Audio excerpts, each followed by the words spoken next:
नमस्कार। इस दिल से के एपिसोड में हम कुछ ऐसी बात पे चर्चा करेंगे और ऐसे शख्स के बारे में चर्चा करेंगे जो मैं समझता हूँ कि अगर उत्तर प्रदेश में कोई ऐसा शख्स है जो चुनाव के नतीजे को बदल सकता है, उसके बारे में हम बात करेंगे और जल्दी ही बताएंगे वो कौन है। लेकिन उसके पहले कुछ बातें मैं आपसे करना चाहता हूँ। वो ये है कि हिंदुस्तान की राजनीति का नक्शा कुछ सालों में बदल चुका है। चाहे केंद्र की सरकार हो या भाजपा की राज्य में सरकार हो, उनका मकसद एक रहता है कि किसी तरीके से चुनाव जीता जाए। कोई भी षड्यंत्र इस्तेमाल किया जाए ताकि चुनाव जीता जाए। और सबसे पहले तो वो संस्थाओं का कब्जा करते हैं, मीडिया तो कब्जा कर चुके हैं, और फिर वो जो खास राजनीतिक लोग हैं विपक्ष के, उनके ऊपर केस दर्ज करते हैं, अक्सर झूठे होते हैं, और ताकि वो कचहरियों में जाते रहें, अपनी बेल कराते रहें, उनको जेलों में बंद भी किया जाता है और प्रेशर भी डाला जाता है कि आप अपना रवैया बदलिए। तो आपने देखा होगा कहीं भी हो, अगर कांग्रेस की सरकारें हों प्रदेशों में, तो उनके चीफ मिनिस्टर के खिलाफ केस चलाए जाते हैं, और राज्य में सरकारें हों तो जो ऑपोजिशन लीडर हैं वहाँ के या ख़ास ऑपोजिशन के लोग हैं, उनके खिलाफ झूठे केस दर्ज किए जाते हैं। और सबसे ख़तरनाक बात यह है कि शासन और इन्वेस्टिगेटिंग एजेंसीज, जो पुलिस इन्वेस्टिगेट करती है, इन्वेस्टिगेशन एजेंसीज शासन के इशारे पे चलती हैं। झूठा केस बनाना हो तो बन जाएगा,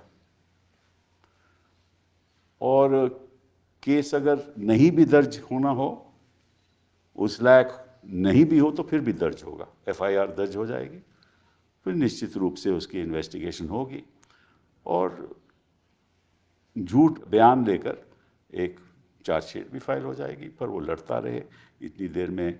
जो नीचे की अदालतें हैं, हमने देखा है, तो वो तो अक्सर कन्विक्ट ही करती हैं। क्यों कन्विक्ट करती हैं, ये मैं आपके ऊपर छोड़ता हूँ।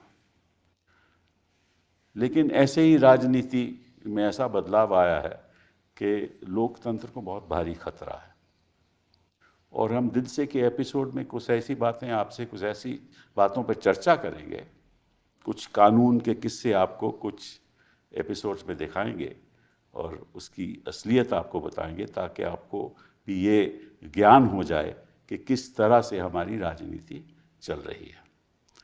तो जिस शख्स के बारे में जो मैं समझता हूँ कि एक बहुत ही अहमियत है उनकी उत्तर प्रदेश में, वो हैं आज़म खान साहब। आपका आज़म खान साहब बहुत स्वागत है। मुझे ये जानकारी नहीं थी कि आप वकील भी थे।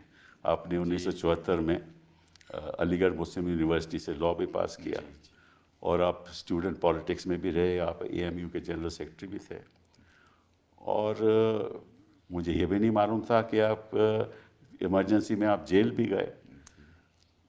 फिर आपने हमेशा वकील के नाते गरीब तबकों के लिए लड़ाई लड़ी, लेबर राइट्स के लिए लड़ाई लड़ी, रिक्शा वालों के लिए लड़ाई लड़ी, आपने बीड़ी वर्कर्स के लिए लड़ाई लड़ी, आपने टेक्सटाइल लेबरर्स के लिए लड़ाई लड़ी।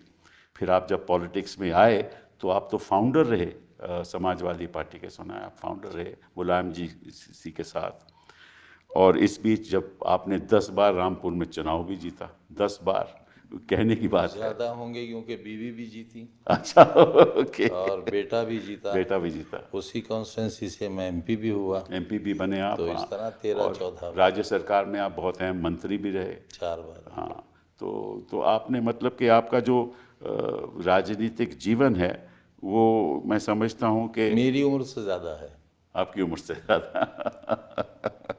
तो आप वैसे 1980 से लेकर 92 तक आपने कई पार्टी बदली भी? नहीं, कोई नहीं। नहीं बदली? पहले आप जनता पार्टी में नहीं थे? मैं जनता पार्टी में था। हाँ, उसके बाद जब वो टूटी तो हम तो चौधरी लोकदल में चरण चले सिंह गए, चौधरी चरण सिंह साहब के फिर ग्रुप जनता के। दल में गए। फिर जब जहाँ जहाँ मुलायम सिंह जी गए वहाँ वहाँ हाँ, गए। जो भी ना, तो पार्टी तो बदली ना। फिर आप एक बार एसपी में आए तो उसके बाद आपने कभी नहीं बदली? नहीं, एसपी का तो मैं फाउंडर मेंबर ही रहा। जी हाँ।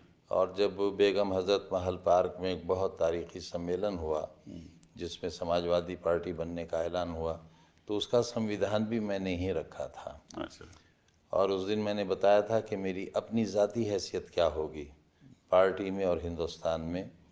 जिस तरह कभी मौलाना मोहम्मद अली जौहर से ये पूछा गया कि आपका मज़हब क्या है, तो उन्होंने कहा कि मैं पहला मुसलमान, मैं दूसरा मुसलमान और मैं आखिरी मुसलमान। लेकिन अगर कोई मुझसे मेरी वतनियत पूछेगा तो मैं कहूँगा मैं पहला हिंदुस्तानी, मैं दूसरा हिंदुस्तानी और मैं आखिरी हिंदुस्तानी। जी हाँ। ये मैंने अपनी हैसियत उसी दिन वाज़े कर दी थी कि मेरे जीने का तरीक़ा ये होगा, ताकि समाज ये जान ले कि अगर उन्हें मेरे ख़यालात से इत्तेफाक हो तो मुझे वोट करें और ना हो तो ना करें, क्योंकि सबको अपने अकायद पर कायम रहने का हक़ संविधान भी देता है और हर शख्स का मज़हब भी देता है, हमारा समाज भी देता है। कोई किसी से ज़बरदस्ती नहीं करता। जी हाँ। मैंने पार्लियामेंट में जो पहली तकरीर की थी उसमें यही कहा था कि अगर कोई नाराए तकबीर अल्लाह अकबर इसलिए कहे कि पड़ोस में सोते हुए बच्चे उड़ जाएं और दहशत फैल जाए, तो मैं कहूँगा कि ये इस्लाम का नारा नहीं है। लेकिन अगर कोई हर हर महादेव का नारा भी लगाएगा दहशत फैलाने के लिए, तो मैं ये कहूँगा ये धर्म का नारा नहीं है। तो इस सोच को लेकर हमने समाजवादी पार्टी बनाई थी। आपने फिर यूनिवर्सिटी बेल जौहर यूनिवर्सिटी भी बनाई? सब वो तो दरअसल ऐसा हुआ कि मैं, जैसे आपने शुरू में फरमाया कि मैं लेबर मूवमेंट में भी रहा, और जब पहली सरकार बनी तो मैं लेबर मिनिस्टर भी रहा और मैं बीड़ी वालों के साथ बैठता था। दरअसल हमारी लड़ाई फ्यूडलिज्म के ख़िलाफ़ थी जी हाँ। और मज़दूर थे हमारे यहाँ, या तो बीड़ी बनाते थे या रिक्शा की इंडस्ट्री थी, यानी रिक्शा चलाने वाले इतने ज़्यादा थे। जी हाँ। जी हाँ। मुझे याद है कि एक मौके पर जब मैंने बीड़ी मज़दूरों की हड़ताल कराई तो 30 दिन से ज़्यादा हड़ताल चलने के बावजूद भी भुखमरी फैल गई, लेकिन मालिकों ने उजरत नहीं बढ़ाई।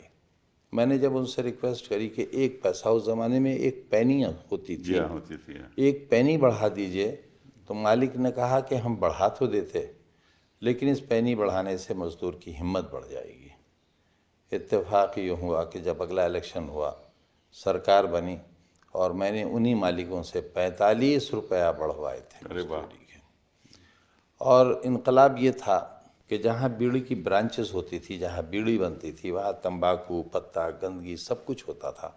वो झाल कहलाता था जिस पर वो बैठते थे, और मैं वहीं बैठकर उनके साथ चाय पीता था। वहीं से मैंने लड़ाई शुरू की थी। तो वो जब एमपी साहब वोट मांगने आते थे तो उसे झाड़ते थे कि गंदगी झड़ जाए, लेकिन वो इतनी धूल होती थी कि नवाब साहब को बहुत सी छींकें आती थी और उन्हें बैठना पड़ता था। और नहीं बैठते थे तो लोग कहते थे आपको वोट क्यों देंगे, आजम भाई यहाँ बैठते हैं, आप क्यों नहीं बैठेंगे। और आखिरकार वो हारे भी, उन्हें हराया भी हमने ही। रिक्शा हमारी यहाँ इंडस्ट्री थी। अब पिछली सरकार में जब मौका मिला तो ये कॉन्सेप्ट मेरा ही था कि रिक्शों को बदलकर हम सरकार की तरफ से ऑटो रिक्शा देंगे, और पूरे उत्तर प्रदेश में हमने रिक्शे लेकर ऑटो रिक्शा दी थी, क्योंकि वो एक तीर चुभा हुआ था गुर्बत का मेरे दिल में। उसे निकालने की कोशिश की। टेक्सटाइल मिल की हड़ताल हुई, महीनों हड़ताल चली, लेकिन किसी घर का चूल्हा नहीं बुझने दिया मैंने। मैं चंदा मांग कर लाता था। और यहाँ तक आप, यानी ये बड़ा तारीख़ी वाक़या है कि मैं एमएलए था उस वक्त। चौधरी चरण सिंह साहब का उस ज़माने में बड़ा बड़ा नाम था। जी हाँ। लेबर मूवमेंट के बड़े दुश्मन हुआ करते थे वो। मैं उनका बड़ा चहीता था। मेरा टिकट कट गया था, मैं एक इलेक्शन हारा भी हूँ। जी हाँ। तो जब मैं उनसे मिलने के लिए गया तो मुझसे बोले क्यों, आप तो हारे हैं। मैंने कहा नहीं साहब, मैं बहुत कम वोटों से 1100 वोट से हारा हूँ। बोले नहीं, आपकी तो ज़मानत जब्त हुई थी। मैंने कहा नहीं साहब, ये तो बात गलत है। तो बोले नहीं, तुम झूठ बोलते हो। मैंने कहा साहब, हम तो हंसी में भी कोई झूठ नहीं बोलते। तो उन्होंने अपना चश्मा उतारा, जैसे मैंने लगा रखा ऐसी था, चश्मा उतारा और कहा अपने पीए से ज़रा वो इलेक्शन कमीशन की किताब लाओ, ये झूठ नहीं बोलते हैं साहब। वो किताब उन्होंने देखी और जितने वोट मैंने बताए थे, मैं 1100 कुछ वोट से हारा था नवाबों से। और इसलिए हारा था कि मैं बहुत छोटा था। मैं समझता था मैं शहर की कॉन्स्टिट्यूंसी से लड़ रहा हूँ, तो ये जो देहात है इससे मेरा क्या लेना देना, जबकि 40% वोट वहाँ था। इस ज़माने में ना मोबाइल थे ना टीवी था, स्टेंसिल से दीवारों पर छापा जाता था, हैंडबिल साइकिल से हम बांटा करते थे, ये वो ज़माना था।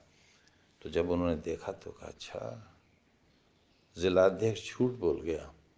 एक साहब थे ज़िलाध्यक्ष, जिनकी बड़ी लंबी सफ़ेद दाढ़ी थी। अब पीए से कहा कि उस झूठे को पार्टी से निकालो, अध्यक्ष पद से हटाओ, और आज के बाद पाबंदी है घुसे का नहीं वो यहाँ। मुझे बी फार्म ए फार्म दोनों मिला, मैंने चुनाव लड़ा, मैं जीता। और जब जीत कर आया तो मैंने कहा कि साहब, मेरी एक दरख्वास्त है आपसे कि जब मैं आपसे मिलने आऊँ तो आप ये समझ लें कि मैं बस से आऊँगा और सिर्फ आपसे मिलने आऊँगा। आपको सलाम करूँगा, आप जवाब देंगे ठीक है, नहीं देंगे तब भी वापस चला जाऊँगा। तो उनका ख़ास इंस्ट्रक्शंस थी कि जब आज हम आएंगे तो मुझसे मिलवाओगे। एक दिन जब मिलने गया मैं तो मुझसे बोले कि बड़े कमज़ोर हो रहे हो। मैंने कहा हाँ साहब, वो बड़े डरते डरते मैंने कहा कि वो टेक्सटाइल की मज़दूरों की हड़ताल चल रही है और मैं ही उसे चला रहा हूँ, मालिक वीके श्रीवास्तव है, वो पैसे नहीं बढ़ा रहे हैं। तो बोले अच्छा भाई, हम भी कुछ। मैंने कहा साहब, चंदा इकट्ठा करने में बड़ी मेहनत लगती है, कुछ हम भी दे दें। मैंने सुन रखा था कि ये तो लेबर मूवमेंट के बड़े दुश्मन हैं। तो मैंने कहा साहब, आप चंदा देंगे? हाँ हाँ भाई देंगे। 1980 में उन्होंने एक रकम बताई जिसे मेरे कान कबूल नहीं किए, और मैंने कहा साहब ज़रा फिर फरमाएंगे आपने क्या बताया? भाई 25,000 हम भी दे देंगे। वो आज के 25 लाख से भी शायद ज़्यादा है।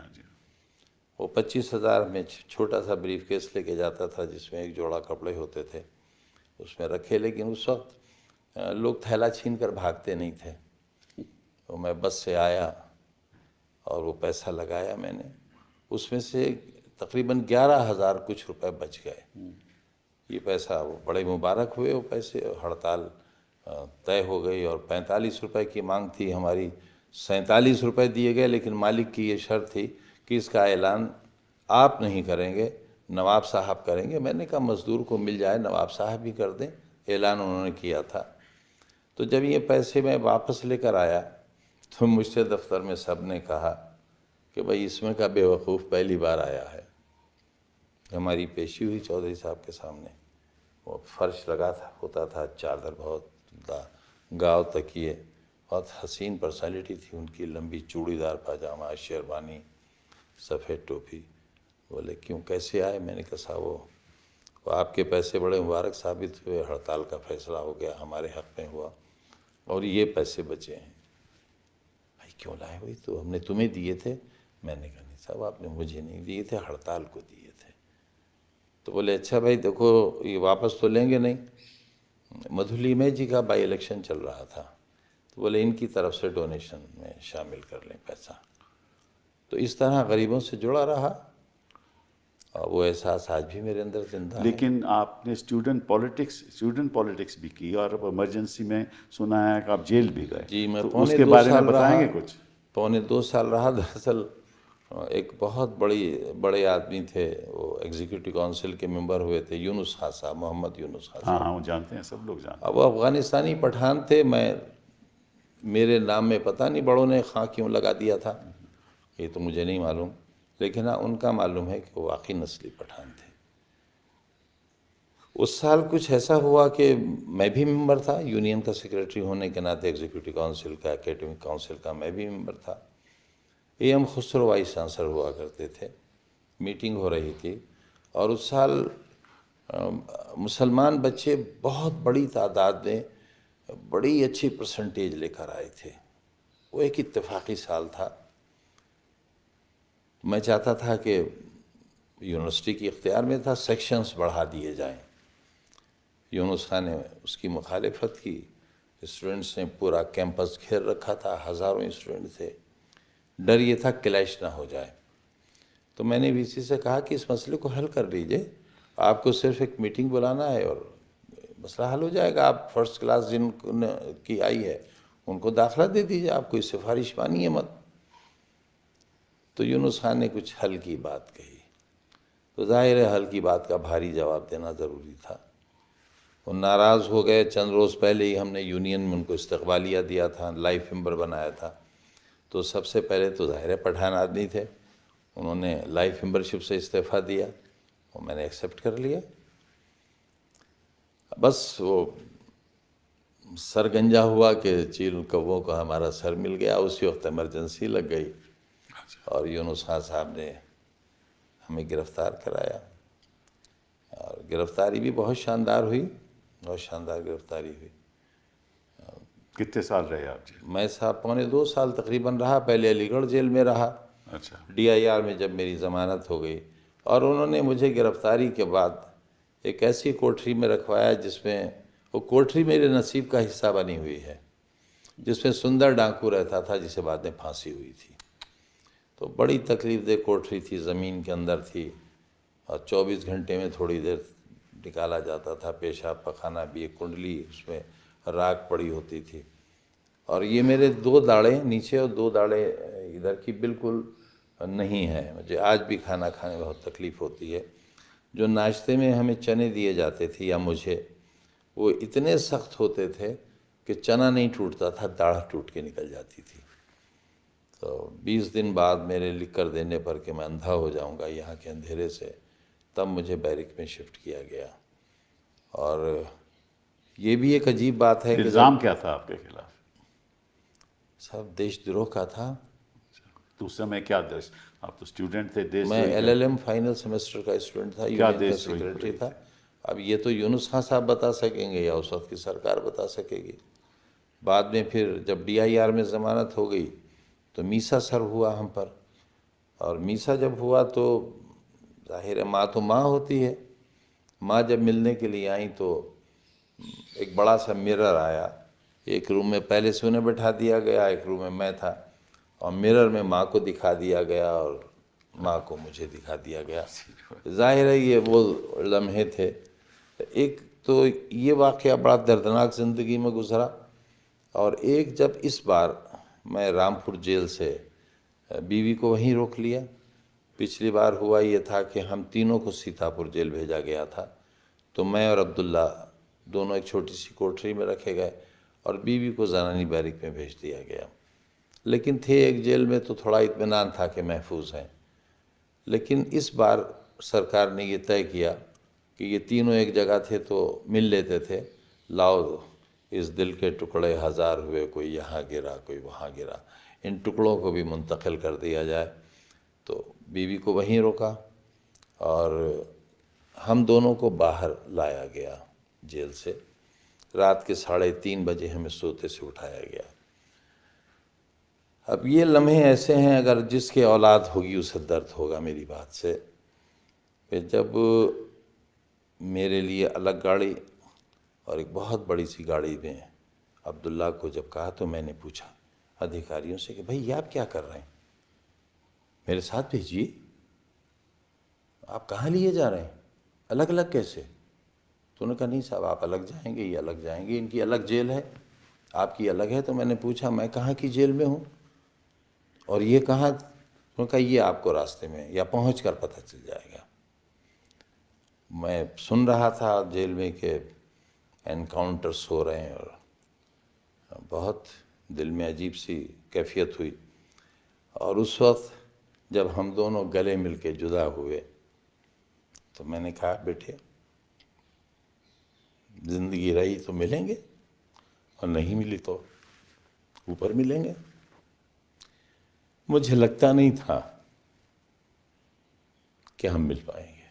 और लेकिन वो ये रात ये जब हुआ, और अगला दिन बहुत सख्त गुजरा था, जब तक ये मालूम नहीं हो गया कि वो जिंदा है।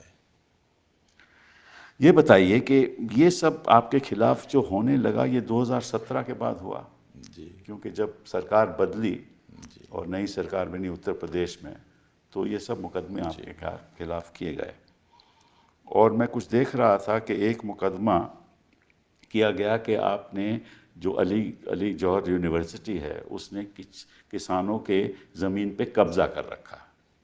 4.25 बीघा जमीन, हाँ, मुझे मालूम है, 4.25 पौने बीघा। 4 बीघा जमीन और 27 दावेदार एक ही परिवार के। जी हाँ, जी हाँ। मैंने उन्हें बुलाया और मैंने उनसे कहा कि भाई आपकी जहाँ ज़मीन है आप ज़मीन पर कब्जा ले लीजिए। तो उन्होंने कहा हमें तो मालूम नहीं। मैंने कहा भाई मुझे भी मालूम नहीं। ये तो रेवेन्यू ऑफिसर ने एफआईआर लगाई, जी, रेवेन्यू ऑफिसर ने एफआईआर लेकिन उस दर्ज पर की। क्रिमिनल धाराएं, हर चीज़ में, सिविल मैटर्स में सब में क्रिमिनल धाराएं लगाई गई। मुर्गी चोरी करूंगा नहीं, वो मैं, तो बात की बात है, इसमें मैं आप कुछ उसमें मैं अर्ज करूं आपसे कि जब मैंने उन्हें बुलाया फिर मैंने उनसे कहा कि भाई पैसा ले लो, जो रेट वालों ने लिया है वो ले लो, तुम्हें ज़मीन नहीं मिल रही, मुझे भी नहीं मिल रही, लेकिन मेरी जान बख्शी कर दो, पैसा ले लो। तो उन्होंने कहा अगर पैसा लेंगे तो डीएम मार डालेगा। पैसा भी नहीं लिया उन्होंने। नहीं, लेकिन जो इसमें खास बात जो ये है कि जो एफआईआर हुई वो तो एक हुई ना कि भाई इन लोगों की ज़मीन नहीं आपने नहीं नहीं ले सर, ली। 27 नहीं, वो लोगों बाद में, की। वो बाद में एक एफआईआर इसने लिखाई रेवेन्यू ऑफिसर ने, फिर उन हर किसान को बुलाया गया जी कि तुम अपनी सेपरेट जी जी एफआईआर जी लिखो। 27। तो उसके बारे में मैं आपको बताना चाहता हूँ, शायद आपको तो मालूम होना चाहिए, तो बड़ी इंटरेस्टिंग बात है, ये दर्शकों को बतानी ज़रूरी है कि ये एफआईआर ये वाकई है 2006 का, जी और एफआईआर हुई 2019 में। जी जी कानून ये कहता है कि अगर किसी को किसी चीज़ की शिकायत हो तो वो तुरंत एफआईआर करेगा। तो किसी की ऑब्वियसली कोई शिकायत नहीं थी। इस पर सुप्रीम कोर्ट के कई फैसले हैं। हम जानते हैं, मैं तो इसीलिए दर्शकों को कुछ बात बताना चाहता हूँ।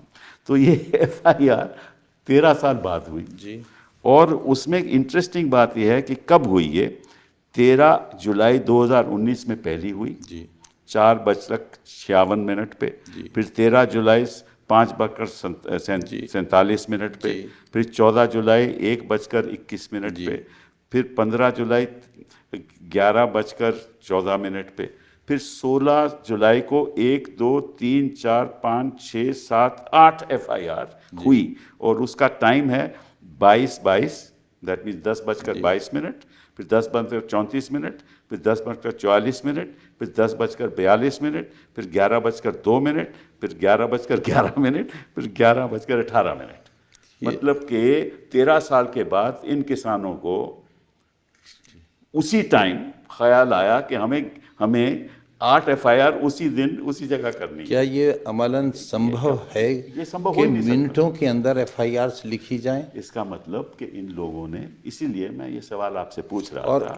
एक चीज़ और शायद आपकी इत्तला में हो कि एक ही क्राइम नंबर, हाँ, एक ही क्राइम नंबर, एक थाना अलग, दूसरा थाना 7 किलोमीटर दूर, बिल्कुल और फासला सिर्फ 2 मिनट का। बिल्कुल, और हाँ बिल्कुल 2 मिनट का फैसला। तो ये तो आप फर्जी काम है। अब ये फर्जी एफआईआर भी आपके खिलाफ केस चल रहा है। सारे मुकदमे फर्जी हैं, एक भी अगर तो सच्चा होता। दुश्मनी क्यों आपके खिलाफ? सब कुछ तो मेरे अंदर होगा, इतने साल और रहा। लेकिन एक बात है, जी हाँ, इन सारे मुकदमों के बावजूद कमीशन खोरी का, रिश्वत का, बेईमानी का एक भी दाग नहीं है इस दामन पर, एक भी मुकदमा नहीं है। हाँ, मैं मुर्गी ज़रूर चोरी कराई, मैंने वो भी खुद नहीं की। अगर खुद करता तो मुर्गी तो मिल जाती, वो भी मैंने चोरी कराई। नहीं, उसमें तो सब मुकदमों में 120, दैट इज कंस्पिरेसी आपके खिलाफ लगा है। 21 साल की सज़ा, 21 साल की सजा। 36 लाख रुपए जुर्माना, जी हाँ, सिर्फ एक मुकदमे में। जी हाँ। मुझे तो कुदरत से कई लाख साल की उम्र मांग के लाना पड़ेगी। अजीब और गरीब आपके खिलाफ हो रहा है, या क्यों हो रहा है, कैसे हो रहा है, किस लिए हो रहा है? अब हमारे साथ तो बहुत से चीफ मिनिस्टर्स रहे। मैं इतने लंबे अरसे विधानसभा में रहा, मैं आज भी सीनियर मोस्ट वहाँ का रहा हुआ एमएलए हूँ, लेकिन सभी इस कदर अच्छे वास्ते ताल्लुकात रखते थे। हाउस के अंदर बड़ी सख्त बयानी होती थी और मेरा तो आलम यह था, अल्हम्दुलिल्लाह आज भी है, कि जब मैं बोलता था तो सुई की आवाज़ भी सुनाई देती थी। अपोजिशन के लोग भी मेरी तकरीर सुनते थे कि मैं क्या कह रहा हूँ। बाहर निकल कर मुझसे चीफ मिनिस्टर्स कहते थे, भाई नाराज़ तो नहीं हो। ये रिश्ते होते थे हमारे।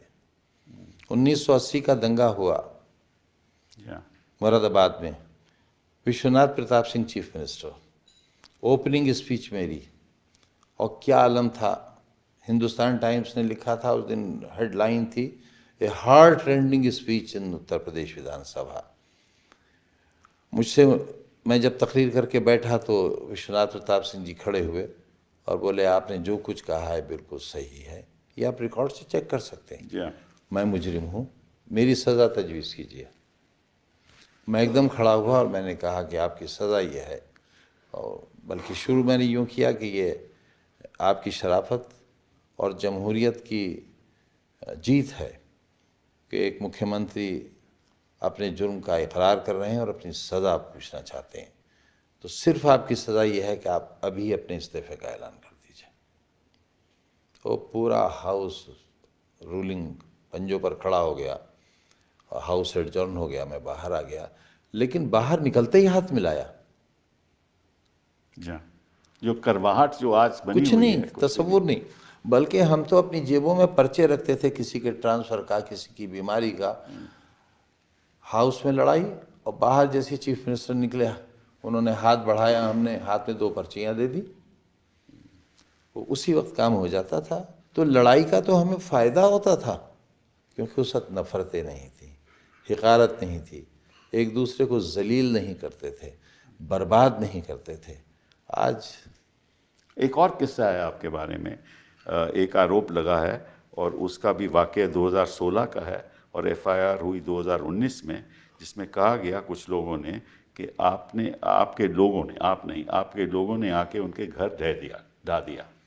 ठीक है, जी साहब, घर मगर ध्वस्त कर दिया। 4 नवंबर 2016 को, 16 को। उससे पहले ज़मीनों पर सरकार ने कब्ज़े लिए। मेरा गुनाह यह है कि मैं वज़ीर था, जी हाँ। सरकार ने कब्ज़ा लिया, कब्ज़ा लेने में भी कुछ वक्त लगा होगा। उस पर मल्टी स्टोरी बहुत बड़ी इमारत बनी गरीबों के लिए, आसरा कॉलेज। आसरा योजना। यस। वो आसरा नाम भी मेरा ही रखा हुआ था। अच्छा। 1.5 साल तो लगा होगा। जी हाँ। फिर उसका अलॉटमेंट हुआ, जी हाँ। 4 तारीख को अलॉटमेंट हो गया, लोगों ने कब्ज़े भी ले लिए, जी हाँ। और 6 तारीख को एफआईआर होती है कि साहब आज हमारे मकान तोड़कर उससे पायल, खंडवे और मुर्गी चुरा ली गई। लेकिन जब अदालत में वो डब्बे खोले गए, चोरी एफआईआर में है कि सोने की पायल, चांदी की पायल, सोने की चूड़ियाँ, सोने के बुंदे, लेकिन जब डब्बे खोले गए तो एक डब्बे में एक सामान निकला, फिर एक के बजाय 2 डब्बे आए अगली तारीख पर, उन 2 में सामान निकला, फिर 2 का घटकर 1 हो गया, और सामान वो निकला जो ये सड़कों पर बिकता है, वो मसूई वाला। उसमें किसी में सोने और चांदी का कोई आइटम नहीं। लेकिन प्रोसिक्यूशन में सुना है उन्होंने वहाँ जो मैप रखा वो किसी और जगह का मैप था कि यहाँ घर दूसरी बना, जगह का वहाँ दूसरी लगा दिया, लगा दिया। और हाई कोर्ट ने उस पर बहुत बुरा माना, जी हाँ। जी हाँ। बहुत बुरा माना। तो ये जो केस हैं लगभग 94 केस, इनमें सबके नहीं आपको, साहब, 114। नहीं वो तो पुराने कुछ हैं ना, जो जो ख़त्म भी हो गए, विड्रॉ भी हो गए, वो भी उन्होंने बीच में लगा दिए हैं। लेकिन अभी जो जो केस साहब वो लाइव हैं, रीओपन करे ना फिर वो। हाँ हो सकता है, लेकिन 94 केसेस हैं, उसमें से आपको सभी में बेल रखी है, सब फिलहाल तो सब में बेल है। वो तो आप ही तो देखा है। नहीं वो तो ठीक है, लेकिन उसमें आप क्या करते हैं कि जब बेल हो जाती है तो एक और सेक्शन जी, वो आईपीसी का लगा देते तीन हैं, धाराएं बढ़ा दी बढ़ा ताकि मैं देते हैं। रोक लिया जाऊं। मैंने तो बंधा हुआ सामान खोल लिया था, फिर रहना है। तो इसके पीछे आपके कोई तो आप में ख्याल आता होगा कि इसके पीछे क्यों हो रहा है ये सब। देखिए, पहले हम एक दूसरे की सियासी मुखालिफत करते थे, जी हाँ। जनता में अपनी बात कहते थे, जनता वोट देती थी। अब ऐसा नहीं है। अब सरकार चलाने वाले वोट मांगते नहीं हैं, वोट छीन लेते हैं। जी हाँ। पूरे पूरे मोहल्ले सील कर दिए गए, घरों में बाहर से डंडेला लगाकर ताले डाल दिए गए, लाठी चार्ज हुआ, दरोगा लोग तमंचे लेकर दौड़े, कौन वोट डालने निकलेगा। अब इस तरह की नफ़रतें, डराया जाता है, धमकाया जाता है, रिश्तेदारों को प्रताड़ित किया जाता है। अब मेरा छोटा सा शादी घर था, वो मेरी बच्चों की रोज़ी रोटी का, जिस दिन शादी होती थी पुलिस चली जाती थी कि साहब एक तिजोरी चोरी हुई है, उसकी तलाश कर रहे हैं। बाराती भाग जाते थे, मुझे पैसे वापस करना पड़ते थे, लिहाजा वीरान हो गया। तो इस तरह से माशी मार भी हुई। अब ये मुकदमा जिस तरह से हम लड़ रहे हैं आप जान सकते हैं। मैं घर बेच रहा हूँ तो कोई घर खरीदने नहीं आता। मैंने पूछा क्यों नहीं खरीद रहे हो, बोले भाई आपसे कौन खरीदेगा, और मार डालेगी पुलिस हमें कि आपने क्यों खरीद लिया इसका मुजरिम का घर।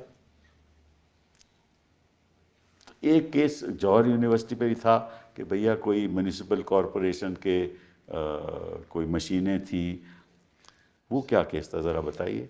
सब वो ये कहा गया कि एक मशीन बरामद हुई।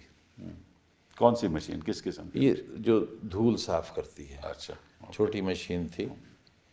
और उसके नेक्स्ट डे जो चेयरपर्सन थी, जिनके शौहर आज भी अजहर अली खान जेल में हैं, म्यूनिसिपल कॉरपोरेशन की मशीन? जी, रामपुर म्यूनसिपल। रामपुर म्यूनिसिपल। ये कहा कि ये म्यूनसिपल बोर्ड की एक पब्लिक के आदमी से, जो पुलिस का मुखबिर है, उससे FIR कराई गई कि नगर पालिका की एक मशीन है जो यूनिवर्सिटी में है।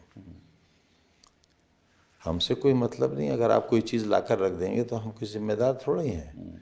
पुलिस लगी हुई है यूनिवर्सिटी गेट पर, पुलिस का पहरा है, मैं जेल में हूँ, तो मैं कहाँ से रख दूंगा लाकर।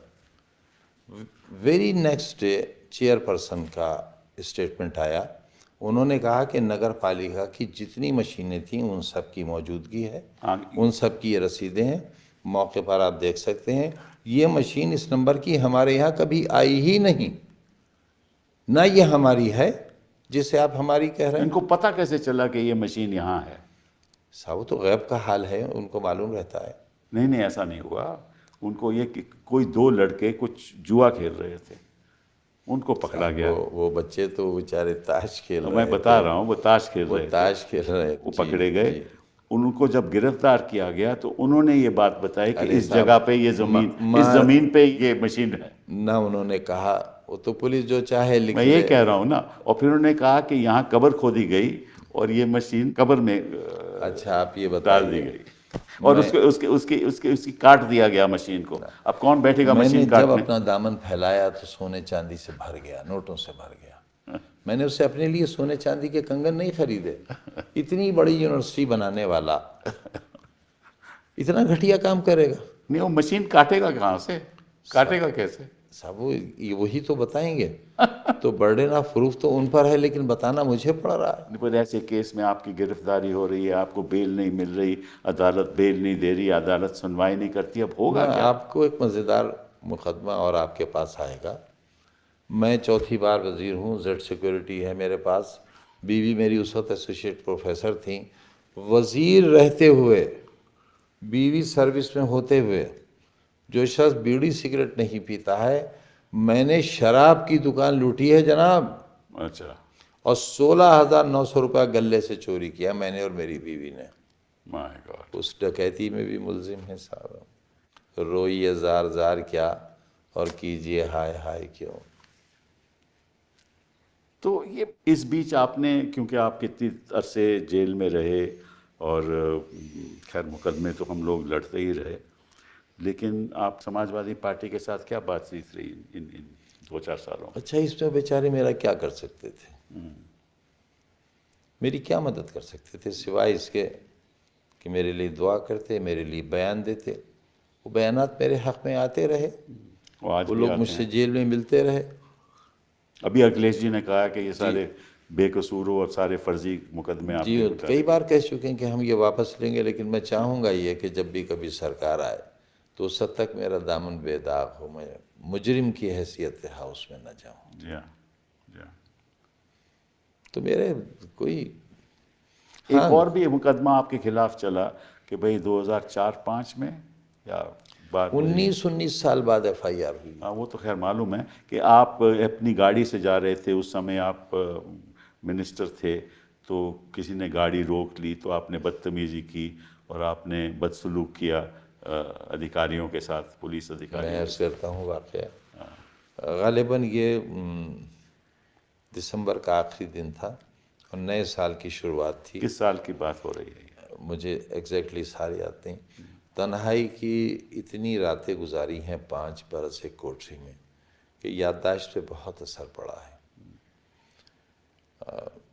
अमीर आलम खां हमारे साथ मिनिस्टर थे और मुझे पार्टी ने, मुलायम सिंह जी ने पार्टी की तरफ से गाड़ी दी हुई थी पजेरो। तो ड्राइवर गाड़ी चला रहा था, मैं पीछे बर्थ पर लेटा था। अब्दुल्ला बहुत छोटा सा था, इतना सा होगा। ये आगे बैठा था तो बच्चों की तरह ये उचक कुचक कर देख रहा था।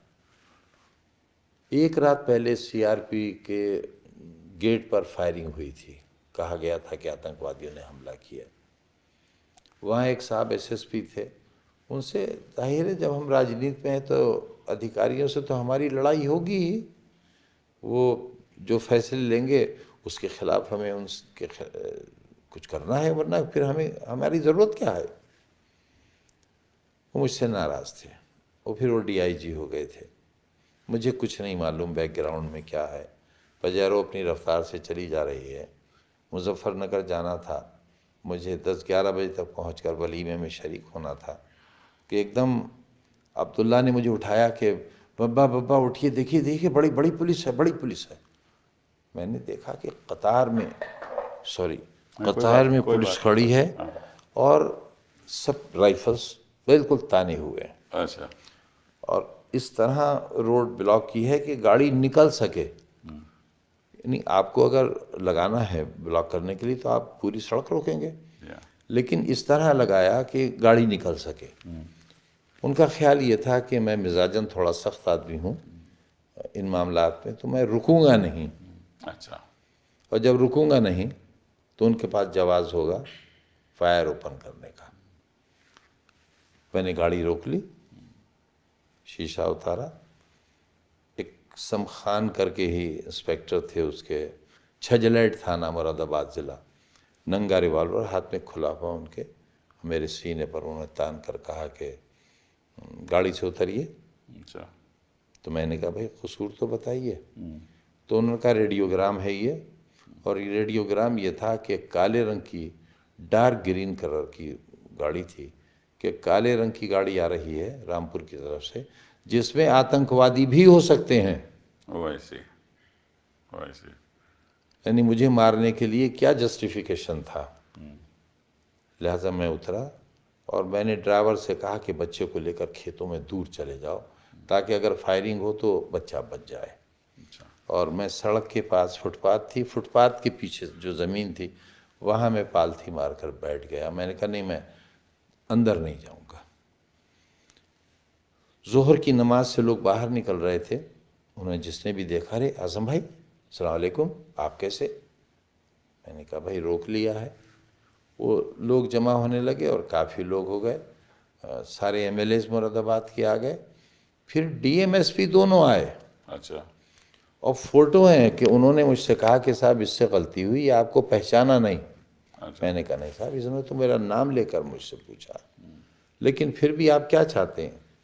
बोले हम चाहते हैं कि आप चले जाइए, तो इसकी गलती है, इसने आपको गलत रोका। वो मैंने सबसे कहा कि भाई मामला ख़त्म हो गया, आप जाइए, मैंने आपको बुलाया भी नहीं था।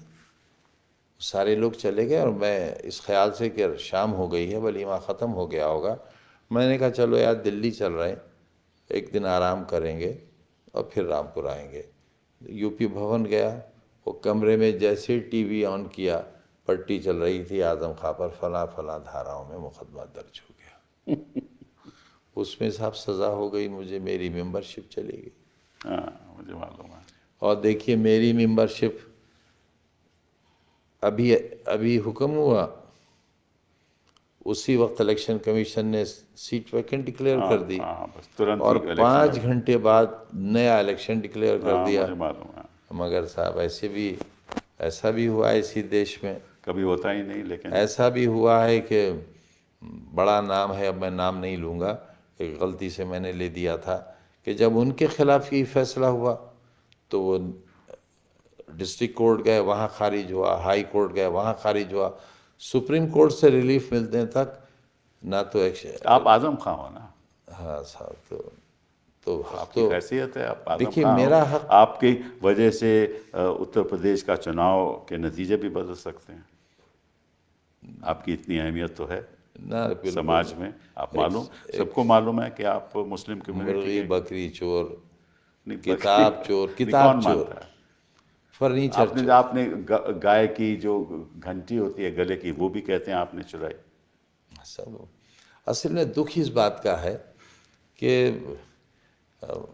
इतनी बड़ी ताकत वाले लोगों ने अपने स्तर के इल्ज़ामात लगाए, मेरे स्तर के इल्ज़ामात लगाना चाहिए थे, ये दुख है। और कौन से इल्जामात थे आपके खिलाफ? साहब पायल चोरी, पायल चोरी कैसे, मतलब आपने नहीं की, वो किसी और ने की, मैंने कंस्पिरेसी कहा आपकी थी। पायल चोरी कर किसी रहा और हूँ। ने की, लेकिन कंस्पिरेसी जी जो दिमाग था, जी कंस्पिरेसी वो जी आप थे। जी जी जी हाँ, सब मेरी। और वो एक पायल चोरी हो गई और एक बकरी चोरी, जी बकरी चोरी, भैंस चोरी, भैंस चोरी, फर्नीचर चोरी। फर्नीचर चोरी। कहाँ जी रखते थे आप फर्नीचर? साहब ये फर्नीचर जो चोरी का है वो यूनिवर्सिटी का फर्नीचर है। अच्छा, मैं कलकत्ते जाता था अच्छा, वज़ीर रहकर, स्टेट गेस्ट रहता था, वो लाल बत्ती गाड़ी मिलती थी, वो मेरी कौम के गरीब लोग कबाड़ी थे, तो जब मैं जाता था तो आवाज़ें आती थी, अरे ननवा, अरे मुनवा, आओ आजम भाई आ गए, आजम भाई आ गए। और वहाँ कबाड़ का बहुत सामान लगा होता था, जी हाँ, यूँ कि बड़ी बड़ी हवेलियाँ होती थी, वो टूट कर लोग मल्टी स्टोरी बिल्डिंग्स बना रहे थे, तो कौड़ियों के दाम अलमारियाँ, मेज़ें, कुर्सियाँ बेच जाते थे, वो मैं जाकर ख़रीद लेता था। तो जो मेज़ मैं 200 रुपये में लाता था, अलमारी 200, 300, 400 रुपये में, वो ट्रकों की रसीदें हैं मेरे पास आज भी। अच्छा, तो फिर मैं लाकर उनकी मरम्मत कराता था, उन पर पॉलिश कराता था। आप आकर देखिए, कलकत्ता में बहुत बड़े बड़े शोरूम्स हैं जो उन सामान को ख़रीद कर जिस तरह मैं तैयार कराता हूँ उस तरह तैयार कराते थे, और जो अलमारी मैं 200 रुपये की ख़रीद कर लाता था उसकी कीमत उस शोरूम में, क्योंकि वो टीक वुड की अलमारी होती थी, बेहतरीन कार्विंग, वो 2 लाख, 3 लाख, 5 लाख, 10 लाख, 20 लाख ऐसी मेज़ें हैं मेरे पास जिनकी कार्विंग देखकर आपको हैरत हो जाएगी कि ये हमने देखा ही नहीं था कहीं। ये सब वो मैं लाता था, लाकर बनवाता था, वो पुलिस अपने ट्रकों में रखकर वो ले गई, मेरी किताबें ले गए और मुझे चोर बना अच्छा, ये दिया। बताइए कि ये अली जौहर यूनिवर्सिटी जो आपने बनाई, इसके पीछे ख्यालात क्या थे और कब आपने बनाई? ये सब जब मैं पढ़ता था तो अक्सर एक शेर वहाँ बड़ा मशहूर था कि चश्मे सैयद यानी सर सैयद, चश्मे सैयद निगरां है कि फिर उठे शायद कोई दीवाना अलीगढ़ के बेयाबानों से। तब दिल में ख्वाहिश होती थी अल्लाह ये काम तो मुझसे ले ले, और हुआ भी यही कि सर सैयद की इस मिशन के बाद शायद मेरे अलावा कोई इस काम को नहीं कर सका। और ये काम कुछ इस तरह हुआ कि जब सर सैयद साइंटिफिक सोसाइटी उन्होंने बनाई तब ब्रिटिश सरकार थी, और वो बहुत करीब थे ब्रिटिश सरकार के। उन्हें खान बहादुर का लक़ब मिला, उन्हें सर का लक़ब मिला, और उन्होंने मोहम्मडन एंग्लो ओरिएंटल कॉलेज के नाम से एक कॉलेज बनाया। उनकी ज़िंदगी में Strachey hall, Victoria gate, SM north कहलाता है, बस वो इलाका बना था। और उनके इंतकाल के ग़ालिबन 24 या 25 बरस के बाद ब्रिटिश गवर्नमेंट ने उसे यूनिवर्सिटी बनाया। इसी तरह बनारस हिंदू यूनिवर्सिटी को मदन मोहन जी मालवीय हाँ, जी के गुजर जाने के 18 बरस के बाद ब्रिटिश गवर्नमेंट ने यूनिवर्सिटी बनाया। और जब सर सैयद बना रहे थे, एक तस्वुर और एक यूनिवर्सिटी का ही कॉन्सेप्ट था, उन्होंने ऑक्सफोर्ड देखा, कैम्ब्रिज गए, तमाम स्टडी करने के बाद इसे बनाया था, तो उन्हें सर का लक़ब मिला था। और जब मैं बना रहा था तब नारा लग रहा था जो आज़म का सर लाएगा वही राम भक्त कहलाएगा। तो सर यहाँ भी था, सर वहाँ भी था।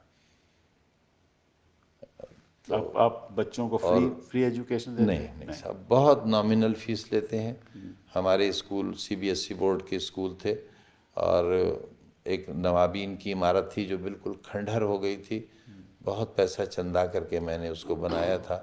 वो भी गवर्नमेंट ने वापस ले ली।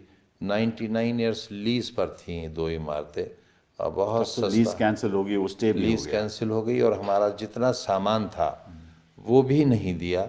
फर्नीचर, कंप्यूटर्स, मेज़, कुर्सी, पंखे, कुछ नहीं दिया। सब हमारा जब्त कर लिया गया, आज तक नहीं मिला। बार बार हम लिखते हैं, नहीं मिला।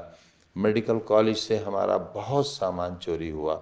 जब कोविड सेंटर बनाया गया तो ये लिखकर नहीं दिया गया कि हमने किस किस चीज़ का कब्ज़ा लिया और हम क्या सामान यहाँ दे रहे हैं। वरना तरीक़ा ये है कि यूनिवर्सिटी रजिस्ट्रार या वाइस चांसलर को एक जवाबी ख़त एक हमारा कि भाई हम इतना एरिया ले रहे हैं और इसमें ये सामान है, ये हमारे कब्ज़े में है और हमारा ये सामान है जो हम वापस लेंगे। कोई लिखत पढ़त नहीं हुई और बहुत कुछ लूट गया हमारा, कोई इन्वेंट्री भी नहीं हुई। कुछ नहीं हुई। मैंने अक्सर देखा है कि आपके मुकदमों में जो स्पेशल कोर्ट है, ये जो ट्रायल कोर्ट हैं, वो बेल तो आपको मिलती ही नहीं, कभी भी नहीं मिली शुरुआत में। हाई कोर्ट जाना पड़ता है, फिर हाई कोर्ट जाओ तो वहाँ भी कई महीने लग जाते हैं। बाज़े दिन तो ऐसा हुआ है कि हमारी बेल पर बहस चल रही है और दौरान बहस ही ट्रांसफ़र का आदेश आ गया। दूसरे जज साहब आ गए, बहस जारी है, उनका भी आदेश आ गया तो तीसरे जज साहब ने सुनी एक ही दिन में। तो हमारे साथ तो कुछ ऐसा हुआ है जो शायद मुग़लों के ज़माने में भी नहीं हुआ। अंग्रेज़ों ने किए जुल्म, शायद उससे कुछ मिलते जुलते या उससे बढ़कर हमने भी किए, लेकिन क़ैद में उन्होंने इतनी तकलीफ़ें नहीं दी होंगी जितनी तकलीफ़ें हमें दी। और नाजियों की जेल में भी शायद वो जुल्म मुझे नहीं समझ हुआ। नहीं आया कि आपको, देखिए चलिए, ये जो इल्ज़ामात आपके ऊपर लगे हुए हैं, ये कोई रिश्वत का नहीं है, कुछ को मर्डर नहीं है, इसमें 120B है, इसमें कोई आपने मैंने कोई आज वैसा तक कोई जानवर हलाल नहीं किया, बकरा भी हलाल नहीं किया, मुझसे होता ही नहीं। मुर्ग हलाल नहीं किया, खा तो लेता हूँ। तो कहने का मतलब यह है कि अगर यही स्थिति है तो आपको किस किस्म की जेल में रखा गया? साहब मुझे जेल में तो रखा ही नहीं, मुझे तो फांसी घर में रखा था, अच्छा, जहाँ फांसी दी जाती थी अंग्रेज़ों के ज़माने में। ये ख़ास मोहब्बत आपसे साथ क्योंकि ऐसी जगह आपको रखे, कोई बात तो होगी ना? आप क्योंकि एक बड़े मुस्लिम लीडर हैं, इसलिए आपको ख़त्म मेरे करना चाहते दामन पर कोई दाग नहीं है, यही मेरा गुनाह है। मैंने इस पैसे से यूनिवर्सिटी क्यों बनाई, स्कूल क्यों बनाए? इस पैसे से मैंने अमेरिका में, लंदन में, ऑस्ट्रेलिया में जायदाद क्यों नहीं ली, महल क्यों नहीं बनाए, मैं वहाँ क्यों नहीं चला गया? मैं पंक्चर जोड़ने वाले और बीड़ी बनाने वालों को, रिक्शा चलाने वालों को, उनके बच्चों के हाथों में कलम देकर साइंटिस्ट और डॉक्टर इंजीनियर बनाना चाहता हूँ। इससे बड़ा गुनाह मेरा और क्या हो सकता है? जहाँ बेटी पढ़ाओ, बेटी बचाओ का नारा दिया गया हो और बेटियों का स्कूल खाली करा लिया जाए, तो जाहिर है मेरा गुनाह तो है। मैं प्राइमरी स्कूल, सरकारी स्कूल की फ़ीस लेकर CBSE बोर्ड की डिग्री और सर्टिफिकेट देता था। मेरे स्कूलों का रिज़ल्ट सेंट मैरी और मोदी और दूसरे स्कूलों से बेहतर होता था। टॉपर्स मेरे यहाँ के ये ठेला चलाने वाले, रेहड़ी लगाने वाले, फल बेचने वाले के बच्चे और बच्चियों के होते थे। तो ये इसीलिए तो हर चुनाव आप जीतते थे। काम तो मेरा गलत था ये। तो आपको फांसी घर रखा गया, किस हालात में रखा गया ये बताइए? 24 कोठरियाँ थी, उनमें सामान भरा था, सांप, बिच्छू, बिच्छखपड़े, और सारी रात लाठी लिए बैठे रहते थे, घर कमरे में न घुसाए। छोटी सी कोठरी थी पहले तो, उस कोठरी में हम 2 थे, मैं और अब्दुल्ला थे 23 महीने तक। और फिर जब ये ज़मानत पर आ गए तो इन्हें हरदोई जेल भेज दिया, मैं यहाँ दोबारा आ गया। तो बहुत छोटी सी थी, कोई खिड़की नहीं, कोई वेंटिलेशन नहीं, और बिल्कुल अकेला रहता था। किसी कैदी को, किसी अधिकारी को आने की इजाज़त नहीं थी। डॉक्टर बहुत अच्छे थे, शायद ही उत्तर प्रदेश में कोई इतना नेक डॉक्टर हो, लेकिन हम एक हफ्ते वायरल बुखार में तड़पते रहते थे, लेकिन कोई दवा देने वाला नहीं होता था। तो अपने ही पास जो स्टॉक में दवाएं घर से कभी आती थी तो उन्हें लेकर ठीक हो जाते थे। और अब तो इतनी कमज़ोरी हो गई थी, 5 बरस तख्त पर लेटे लेटे, बैठे बैठे, क्योंकि टहलने की भी कोई जगह नहीं थी वहाँ, और वो इतना ऊंची नीची ईंटें थीं कि ठोकर खाकर गिर जाएं तो हड्डी टूट जाए। मेरी बीवी गिर ही गई थी जेल में, तो उनकी हंसली टूट गई थी, बहुत दिन तक उनका इलाज हुआ जेल में ही। उनको क्यों जेल में रखा गया, भेजा सब गया? वो भी तो शराब की दुकान लूटी थी ना उन्होंने। उन्होंने भी शराब की जी, दुकान, और ये सब चोरियों में वो भी थी मेरे साथ। उनका भी मतलब 120 भी। जी, सब जी। मतलब कि एक परिवार के ऊपर एक ऐसा हमला किया। मरी माँ पर मुकदमे हैं, कहाँ से लाऊं उन्हें? बड़ी बहन पर, जो मेरी माँ से के बराबर होंगी, कई किताबों की राइटर हैं, प्रिंसिपल हेडमिस्ट्रेस से रिटायर हुई, उनको तो उनके घर के दरवाजे, शरीफ लोगों में आज भी दरवाजे खुले रहते हैं, तो पुलिस घुसी और उन्हें घसीट कर जीप में डालकर ले गई। पूरा मोहल्ला फिर थाने गया और उन्हें छुड़ा कर लाया। मेरे बड़े भाई जो सुपरिटेंडिंग इंजीनियर से रिटायर हुए, उन पर भी मुकदमा कायम हुआ, उनके बेटे पर हुआ, मेरे दोस्तों पर, साथियों पर, मेरे हमदर्दों पर हुए। और आज भी मेरा साथी, जो जिस चेयरपर्सन के ज़माने में ये मशीन का वाक़या हुआ, उनके शौहर भी चेयरमैन रहे थे, वो आज भी जेल में हैं, अभी तक ज़मानत नहीं हुई उनकी। एक और भी मुकदमा है कि आपने वैक्यूअल लैंड का कब्जा कर लिया। सर, मैं क्यों कर लूँगा, मैं क्यों कर लूँगा? दूसरे, मैं तो ऐसी हैसियत में था कि अगर मैं जायज़ तौर पर करना चाहता तो जायज़ ही करता, और जो भी किया होगा जायज़ किया होगा, मैं क्यों करूँगा? और वो सारी ज़मीन वहाँ मौजूद है, हाँ, मुझे मालूम। पूरी ज़मीन मौजूद है, बस ख़ता इतनी है कि उस ज़मीन के पीछे हमारी ज़मीन है। अगर मुझे मालूम होता कि ये ज़मीन का विवाद होगा तो शायद मैं वहाँ यूनिवर्सिटी बनाता ही नहीं।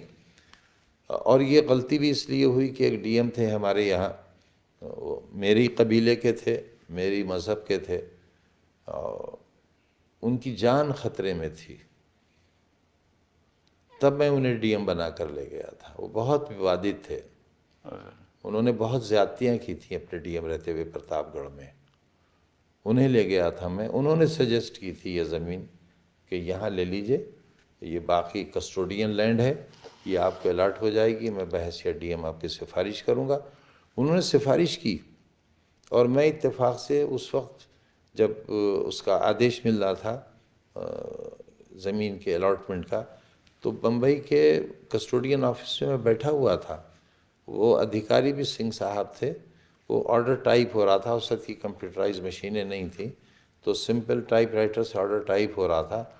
उसी वक्त एक फैक्स आया उन्हीं डीएम साहब का, और कुदरत बेहतर जाने क्या करिश्मा हुआ कि उनका एक रेडियोग्राम आया मेरे बारे में कि ये तो बहुत ताकतवर आदमी है, राजनीति में इनका बड़ा दबदबा है, और ये ज़मीन खाली नहीं करेंगे अगर इनको दे दी गई।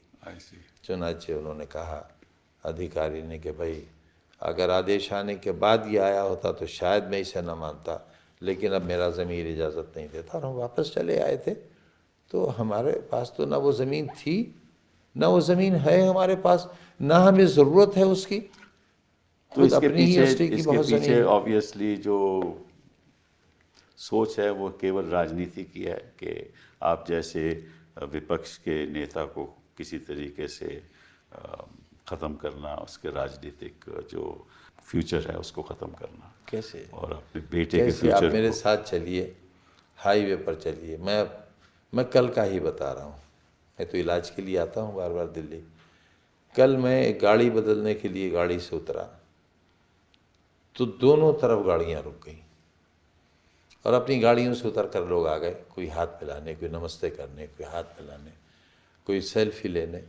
आने वाले वर्षों में भी इस लोग हैसियत आपका को हाथ तो मिलाएंगे, इस हैसियत को तो सेल्फी लेंगे, आपको ये ख़त्म नहीं कर सकते। आप हिम्मत रखिए, और ये बात जनता तक पहुंचनी चाहिए कि किस तरीके से हमारी कानून की अवस्था है, किस तरीके से जो एक ही रक्षक है वो है अदालत। अगर हम वो सब फिल्मों में देखते थे हाँ, और देखते हैं कि अदालतें बचाती हैं अगर जब अगर हुकूमतें जुल्म अदालत करती हैं। अदालत आम आदमी की हिफाजत नहीं करेगी तो इसका बड़ा भारी नुकसान हो सकता है, लोकतंत्र के लिए ही नहीं, लेकिन कुछ ऐसे लोगों के लिए जो हिंदुस्तान के लिए कुछ करना चाहते हैं। ऑडियो वीडियो एविडेंस के बाद फांसी हो जाती है, और फांसी लगने वाला मुलजिम बरी हो जाता है अगर कोई एविडेंस सामने आ जाए। मेरे बच्चे के बर्थ की एग्जैक्ट डेट का वीडियो मिल गया, हाँ मुझे मालूम है। उसकी फॉरेंसिक जांच हो गई, सारे बयानात हो गए। अब्दुल्ला गोद में है, अच्छा। बड़ा बेटा बराबर खड़ा है, मेरी बहन, सास और सारे सालियाँ वगैरह खड़ी हैं। अब्दुल्ला रोया तो माँ कह रही हैं, और ये सुनी गई आवाज़ कि देखो अब्दुल्ला रोया।